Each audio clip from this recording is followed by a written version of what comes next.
कि कुलभूषण यादव अब किसके पास हैं, तो क्या जवाब दिया DGISPR ने, आपको सुना देते हैं। अर्ज ये है, कुलभूषण यादव हमारे पास है। कुलभूषण यादव का स्टेटस क्या है? क्या वो पाकिस्तान में है या सिविल गवर्नमेंट के पास है या मिलिट्री एस्टेब्लिशमेंट के पास है? जी देखें ये जो इंटेलिजेंस रिलेटेड ऑपरेशंस होते हैं, इनकी जो डेवलपमेंट है और जो इंटेलिजेंस ऑपरेशंस जो स्पाइस पकड़े जाते हैं, ठीक है ना, उसके ऊपर जो आप सवालात कर रहे हैं, I think the most appropriate forum जो इसका जवाब देने का है वो मिनिस्ट्री ऑफ फॉरेन। अब इंडियन आर्मी करती है ना गरीबों के लिए, यहाँ पे गरीबों के लिए। मैं आपको कुछ वीडियोस बाद में सेंड करता हूँ।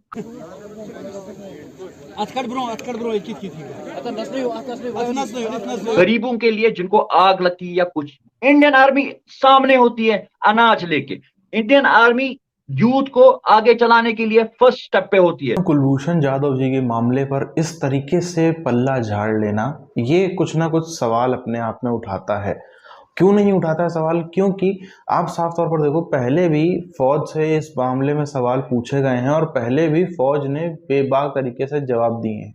अभी आप देखो, जो सरकारें हैं अलग अलग टाइम पर, जिस तरीके से हमने देखा कि जो अभिनंदन का मामला हो, किस तरीके से पाकिस्तान बैकफुट पे आ गया और उनको जो है मजबूरन अभिनंदन जी को वापस भेजना पड़ा था, अभिनंदन साहब को वापस एक दिन के अंदर ही भेजना पड़ा था। क्या पाकिस्तान की वो जेलें जहां से TTP के आतंकी भाग जाते हैं, जहां से BLA वाले भाग जाते हैं, जहां से इतने दिग्गजों को हमने निकलते हुए देखा है, क्या कहीं ना कहीं अभी इसके बहुत ही कम चांसेस है, लेकिन कहीं ना कहीं ऐसी आशंका जताई जा रही, क्या ऐसा कुछ मामला है कि कुलभूषण जाधव जी भी कुछ बाहर वाले ऐसा कुछ आ गए? लेकिन ज्यादातर चांस तो ऐसा होने के नहीं लगते, लेकिन कहीं ना कहीं इसके थोड़े थोड़े चांस है, क्योंकि इस तरीके से हिचकिचाना DGISPR का कुछ तो चीजों को लेकर के सामने आ रहा है। अफेयर्स है, क्योंकि ये इंटरस्टेट रिलेशंस में आता है। ये GHQ is not the right agency जो कि इसके ऊपर आपको अपना इनपुट दे सकेगी।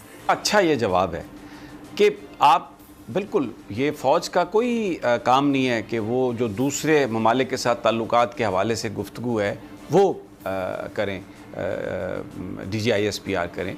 हमने ये तय किया हुआ है एक असूल, पेंटागन करता है, अमेरिका में CIA वाले भी करते हैं, लेकिन क्योंकि उन्होंने ये तय किया हुआ है, अगर हम ये मुस्तकबिल में तय करें कि ठीक है फ़ौज की जो पोजीशन है वो GHQ या DGISPR बयान करेंगे तो दैट इज़ फाइन। लेकिन अभी तक ये बिल्कुल दुरुस्त कहा DGISPR ने, अपनी हदूद में रहते हुए ये बात की कि क्योंकि ये इंटरस्टेट मामला है तो इसके लिए फ़ॉरेन ऑफिस से ये आप सवाल करें, हमसे ये सवाल ना करें। एक्सीलेंट, बिल्कुल। हम ये कहते हैं कि जो आइन के अंदर जो जिस इदारे की हद है वो उस हद को क्रॉस ना करे। खुदा के लिए मेरे मुल्क को सोवियत यूनियन मत बनाएं। ठीक है, मुझे एटमी हथियारों का जखीरा नहीं चाहिए जो मेरे गरीब अवाम के मुंह में बड़ी बात रोटी कर दी छीन ले। बड़ी आज बात मेरे मुल्क की 80% आबादी जो है वो रोटी के लिए रोल रही है। जंग तो हमारे ऊपर आनी है, क्योंकि डिप्लोमेटिकली हम मुकाबला नहीं कर जाना। अब बिलावल जो है वो जानशंकर का मुकाबला नहीं कर सकता है, ख्वाजा आसिफ जो है वो राजनाथ का मुकाबला नहीं कर सकता है, कोई कंपैरिजन ही नहीं है दोनों का। वो हॉक्स है, ये जो है ये तो I not even call dove, it would be an insult to dove to call them a dove. India आएगा तो मैं चाहता हूं बिलावल भुट्टो SCO समिट में कश्मीर के बारे में बात करें। मैं चाहता हूं पाकिस्तान की बात मत करिएगा सर, बिलावल साहब आप पाकिस्तान की बात मत करिएगा कि पाकिस्तान में क्या भुखमरी चल रही है, लोग आटे की लाइनों में मर रहे हैं, जलील ख्वार हो रहे हैं, भेज हिजड़ों को रहे हैं यहां से, तो पता नहीं वो क्या बात करेंगे। तो we are in a difficult situation. जंग तो हमारे ऊपर आनी है, क्योंकि डिप्लोमेटिकली हम मुकाबला नहीं कर जाना। अब बिलावल जो है वो जानशंकर का मुकाबला नहीं कर सकता है, ख्वाजा आसिफ जो है वो राजनाथ का मुकाबला नहीं कर सकता है, कोई कंपैरिजन ही नहीं है दोनों का। वो हॉक्स है। चाहते हैं कि ट्रेड ओपन हो जाए, एक साइड पे चाहते हैं कि भारत से बात भी हो जाए, क्योंकि जाहिर है जिस तरीके से वो अपनी इकोनॉमी को लेकर और अपनी एक इंडिपेंडेंट फॉरेन पॉलिसी को लेकर भारत आगे जा रहा है। गर्व है इस बात का कि हम इंडियन हैं, क्योंकि हमारे साथ आज जो हो रहा है ना, मतलब जितनी डेवलपमेंट आज हो रही है, मुझे लगता है कि पाकिस्तान में, मुझे लगता है मेरे जब मैं दादा बनूंगा तब जाके मत कुछ है कि ये क्या चाहते हैं। अच्छा देखिए, कश्मीर कश्मीर कश्मीर कश्मीर का नाम जापने से ये क्या हासिल कर लेंगे? मतलब क्या ये मतलब दुनिया की तवज्जो हासिल कर लेंगे? अभी आपको याद होगा बिलावल भुट्टो ने कुछ दिन पहले ही कहा था कि भाई कश्मीर पे हमारी कोई बात नहीं सुनता।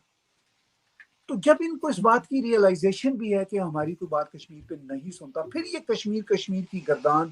इंडिया ने जो कश्मीर की 370 वाली सिचुएशन खराब किया, क्या उसकी मौजूदगी में ये चाहेंगे? तो बाजवा साहब ने एक बड़े गुस्से में कहा कि हमारा क्या ताल्लुक 370 साल, जो मर्जी करते पे। लेकिन उसके साथ कोई ना कोई ऐसी बात भी कर देते हैं कि जिससे कि मामला जो है वो बनने से पहले ही बिगड़ जाए। हाँ देखिए, ये बड़े ही अफसोस की बात ही जो है ना, एक नॉनसेंस कर रहे हैं। मैं इस बात को समझता हूँ और इस नॉनसेंस को मेरा नहीं ख्याल भारत अप्रिशिएट करेगा।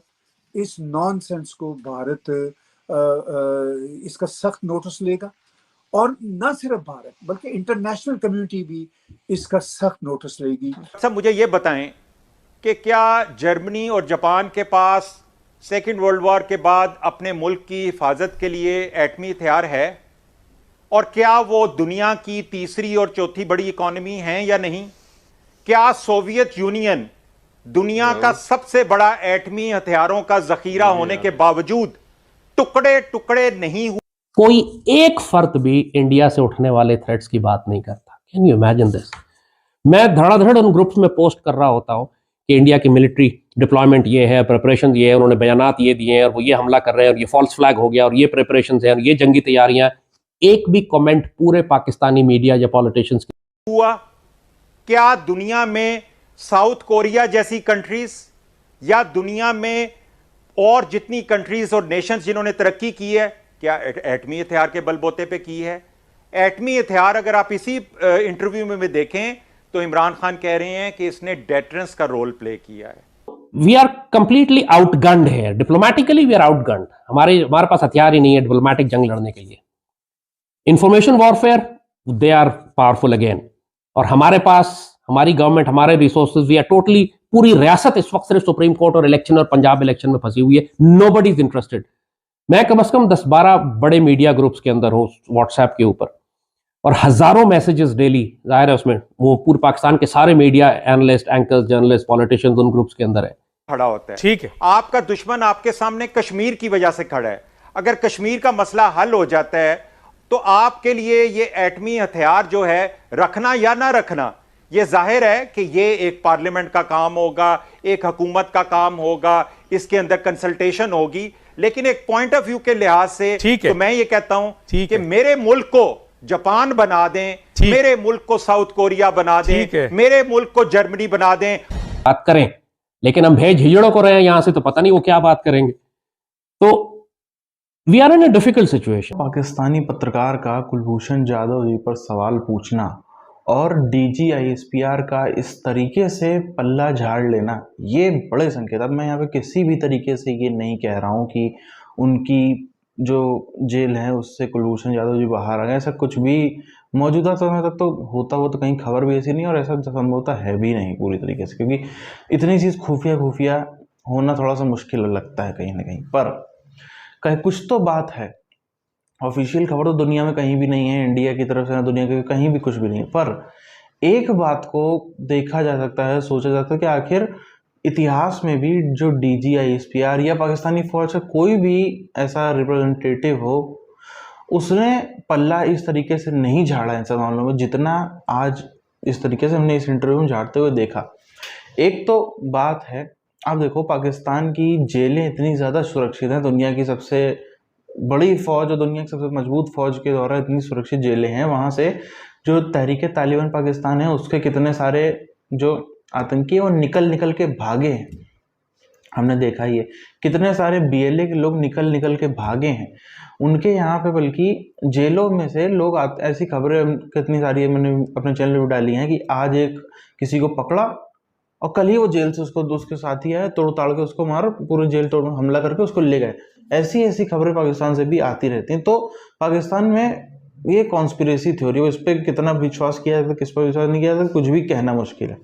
एक कहीं ना कहीं एक उम्मीद थोड़ी सी जरूर हम लोग जगा सकते हैं कि हाँ संभवतः कुछ डेवलपमेंट कुलभूषण जाधव जी के मामले में हुई है। लेकिन इससे अगर अलग हट के हम लोग बात करें नॉर्मल, चलो मान लेते कुछ भी नहीं हुआ होगा, जिसके ज़्यादा चांस है कुछ भी नहीं हुआ होगा, तो इतने साल हो गए, एक व्यक्ति, आप एक चीज को देखना, जैसे अभी आप देखो कई सारे आतंकवादी हैं, दूसरे दुनिया का छोड़ दो, भारत के अंदर कई सारे आतंकवादी, कई सारे ऐसे क्रिमिनल माफिया टाइप के लोग हैं जिनके मरने पर बाकायदा जनाजे में भारी हजारों लोगों की भीड़ उमड़ती है, बाकायदा हमारा हीरो, ये तो हमारा मसीहा था, ऐसे अलग अलग नारे। अभी देख लो कुछ दिन पहले अतीक अहमद की मौत हुई, कैसे उस पर इस देश में आज करोड़ों लोग मौजूद हैं जो कहते हैं कि वो तो हमारा हीरो था, वो तो हमारा हीरो था, है कि नहीं, सबको पता है।